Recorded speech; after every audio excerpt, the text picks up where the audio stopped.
Tamil Senior, June 1975. Get ready. 10 seconds. 5 seconds. Start.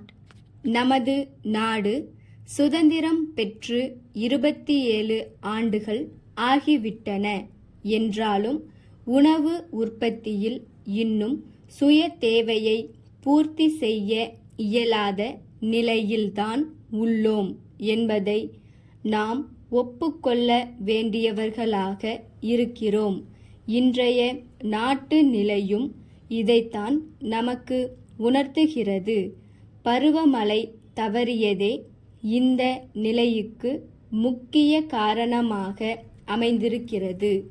வளர்ந்து வரும் நமது நாட்டின் பொருளாதாரத்தை இந்த நிலை பெரிதும் பாதிக்கிறது. கடந்த பல ஆண்டுகளாக நாட்டு மக்களின் இன்றியமையா தேவையான உணவுப் பொருள்கள் உற்பத்தியில் அரசு உன்னிப்பான கவனம் செலுத்தி வந்துள்ளது என்பதை மறுக்கவோ மறக்கவோ முடியாது. உணவு உற்பத்தியை பெருக்க அவசியமான தரமான விதைகள், உரங்கள், பூச்சிக்கொல்லி மருந்துகள் ஆகியவைகளை வழங்குவதிலும் நீர்ப்பாசன வசதிகளை பெருக்குவதிலும் நவீன விவசாய முறைகளை புகுத்துவதிலும் அரசு தனி கவனம் செலுத்தி வந்துள்ளது என்பதை தெரிவித்துக் கொள்ள விரும்புகிறேன். இதன் விளைவாக உணவு பொருள்களின் உற்பத்தி கணிசமான அளவுக்கு உயர்ந்தது. எனினும் உணவு உற்பத்தி நமது தேவையை பூர்த்தி செய்யும் அளவுக்கும் குறைவாகவே உள்ளதே தவிர உபரியாக இருப்பதாக கருத முடியவில்லை. ஆங்காங்கே உணவு தட்டுப்பாடு உள்ளது. இந்த நிலை மாறவும் விலைகள் ஏறாமல் இருக்கவும் தகுந்த நடவடிக்கைகளை அரசு எடுத்து வருகிறது. பொதுமக்களுக்கு நியாய விலையில் அரிசி வழங்கும் ஏற்பாடு நடைபெற்று வருகிறது.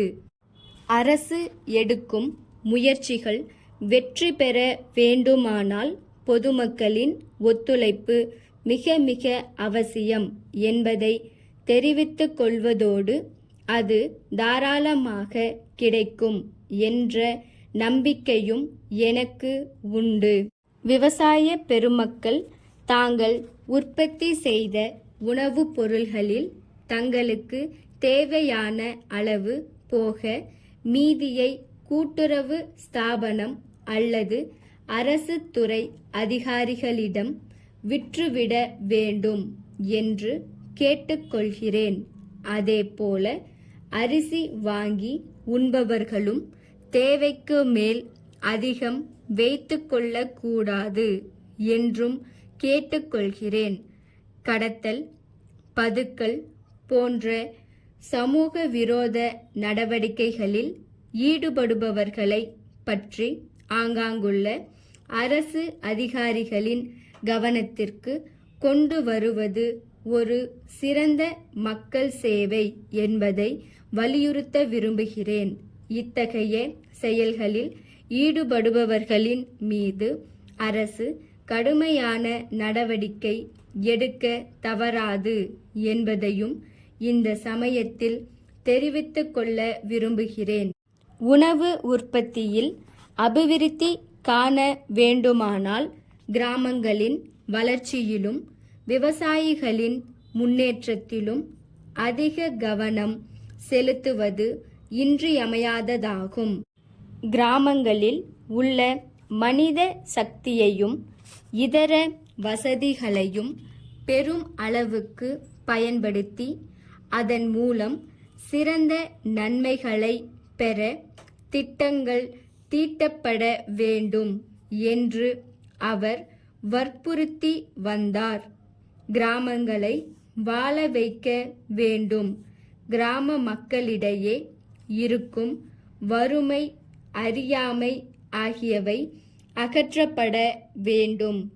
நாகரிகமும் பண்பாடும் உடைய மக்களாக அவர்கள் மாறி மீண்டும் நல்வாழ்வு பெற வேண்டும் என்று கேட்டுக்கொள்கிறேன். திருச்சி முருகன் கூட்டமைப்பின் மேலாளரிடம் இருந்து சேலம் குமரன் துணிக்கடை உரிமையாளருக்கு. அன்புடையீர், எங்களுடைய அஜந்தா பருத்தி புடவைகள் தங்களுக்கு மிகவும் பிடித்திருக்கிறது என்றும் தங்கள் பகுதி மக்களை அவைகள் வெகுவாக கவர்ந்துள்ளன என்றும் அறிவதில் நாங்கள் பெருத்த மகிழ்ச்சி அடைகிறோம். நாங்கள் கடந்த ஏப்ரல் திங்களில் அனுப்பி வைத்த பட்டுப்புடவையின் விலையை பற்றி தாங்கள் குறிப்பிட்டுள்ளீர்கள்.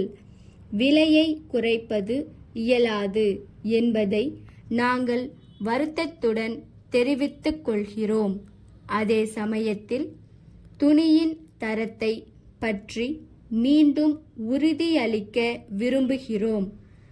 அதே விலைக்கு வேறு எங்கும் அவைகள் கிடைக்குமா என்பது சந்தேகமே.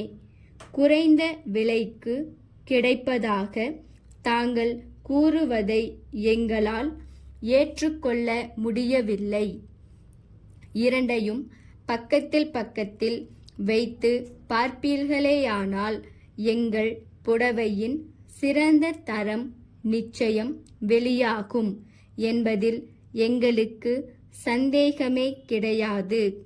வாடிக்கையாளர்கள் தரும் பணத்திற்கு சிறந்த முறையில் சரக்குகள் அளிப்பதே எங்களுடைய குறிக்கோள்.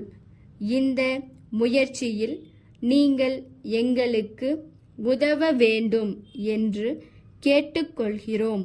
தங்கள் நம்பிக்கையுள்ள ஸ்டாப்.